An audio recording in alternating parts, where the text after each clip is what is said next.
No problem, brother. We're here. Thank you very much, Max. Man, this must be an absolute pleasure for you. I know it is for me, but it must be for you a very proud dad moment. Doing promo for a band that you're in with your son. Oh yeah, it's very excited, and of course, I love the record. I think it came out really good, and we're just super excited that um, people are going to be able to hear soon, and we like to spread the word as much as I can about the album and Go Ahead and Die in general. Um, so we're just super excited. But as a dad, you're totally right. I'm extra proud and extra excited. Yeah, man, and it is an amazing sound. It's very thrashy, very grindy. Can you tell me how this originally started? How you and Igor decided to get this band going? Yeah, so I think it was during pandemic because pandemic hit and we didn't really have not much to do, and I was kind of like losing my mind, like staying at home without nothing to do.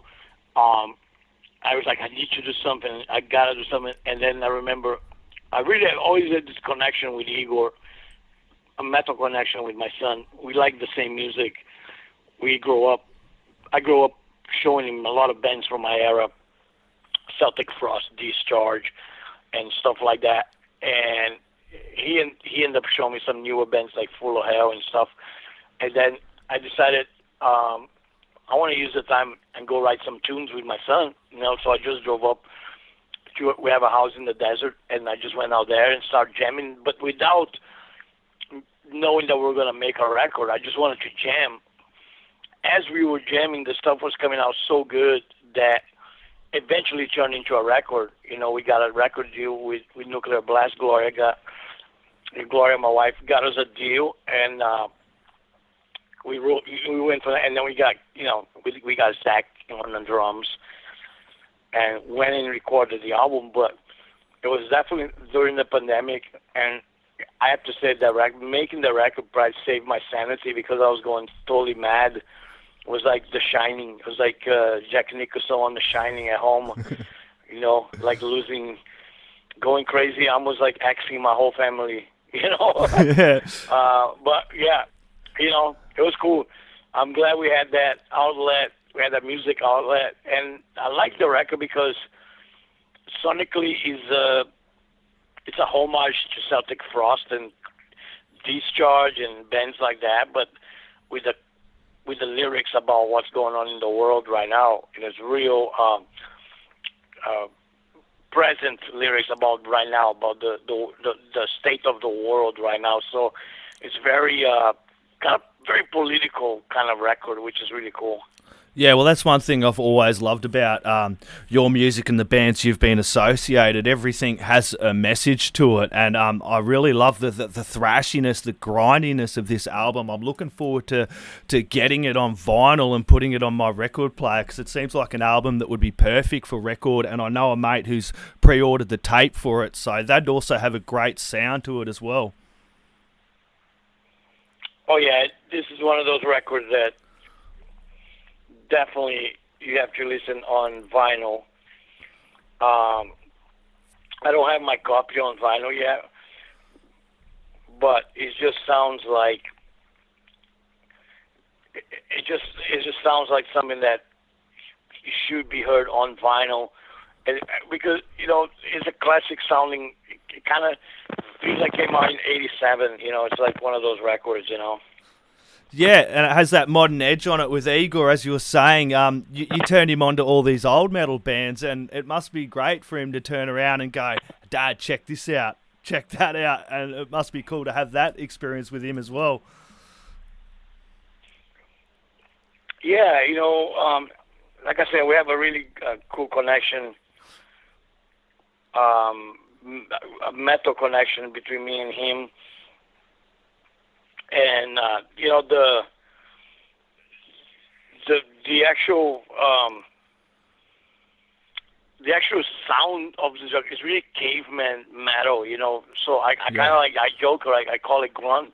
I call it grunt metal, you know, because it's just really like animalistic caveman, simple, raw, energetic. Like it should have came out in the '80s, you know, in the late '80s, with the political message of right now. But like I said, we both like a lot of the similar music. He's got another band called Healing Magic, but they're a little bit more doom. Yeah, they're more like doom metal. Yeah, I like it. I've been getting into a lot of doom metal. Yeah, Healing Magic's really great, really cool. But the stuff I wanted to do with him on Go Ahead and Die, from the name of the band, it was like really grunt kind of stuff, you know. It was really raw. And I'm glad we did that because it's just fun. It's just fun to play caveman metal because you don't need to be a virtuoso. Mostly anybody can do it, and that's kind of like where the fun of it is, because it's something that it's almost like punk rock, you know. The beauty of punk rock was that you realize that you don't need to be an Eddie Van Halen type of virtuoso to make something good, you know. Only with three chords, like you could play like a Ramones song, or you could play a Discharge song.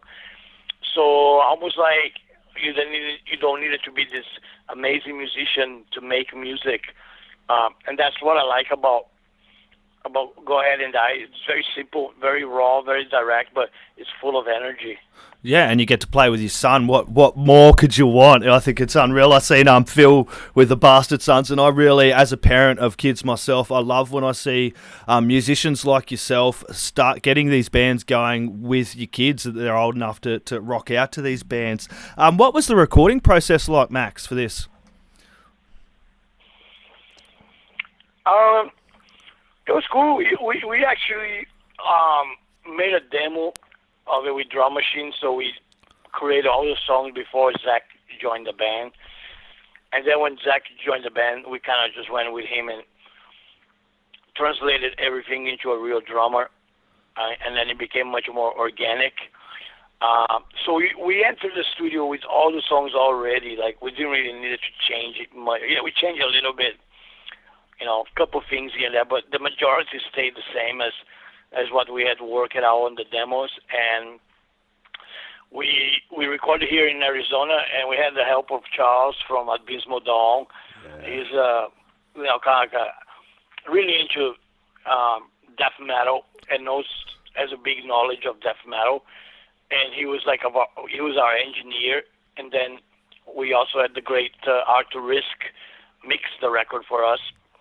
And Arthur has done some great records, like, to me, that's amazing stuff like Power Trip, Inquisition,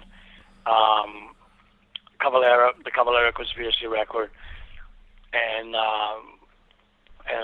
the Black Curse album, which is why we got Zach in the band, is because of Black Curse. So the combination of all these guys, the all metal, very experienced metal, underground metal people, and everybody just wanted to make the best record possible, man. But we made it in a very old school, like no click tracks, none of every technological thing that was at our disposal, we kind of ignore it. We don't need it. You know, Pro Tools, like everything that you can make the song be perfect. We don't want the song to be perfect. We want it to be a little fucked up. Yeah. We want it to be a little bit out of timing, you know, so it's not. Especially the drums. I think the drums on this record I love because full of bodies. It's almost like it starts in one speed and ends in a different speed. And you cannot do that with the machine. You cannot do that with a click track. Nah. You have to play it live to get the organic sound. And all my favorite records of the 80s were done without click tracks. So we said, fuck the click track. Let's record like it was 1987, you know. Yeah, going back to that old school metal vibe. I see America's going all right with vaccinations and shit over there. Are you guys planning on doing a tour once all that gets settled down a bit? We hope so, man. I mean, I think we got something booked already for SOULFLY. Yeah. For September, I believe. Yeah. So, of course, I would love to Go Ahead and Die on the road, either in America or Europe or Australia even. Yeah. Would be great. But we don't know yet. But I know that it is definitely. I got my shots. Things are happening. Things are opening up.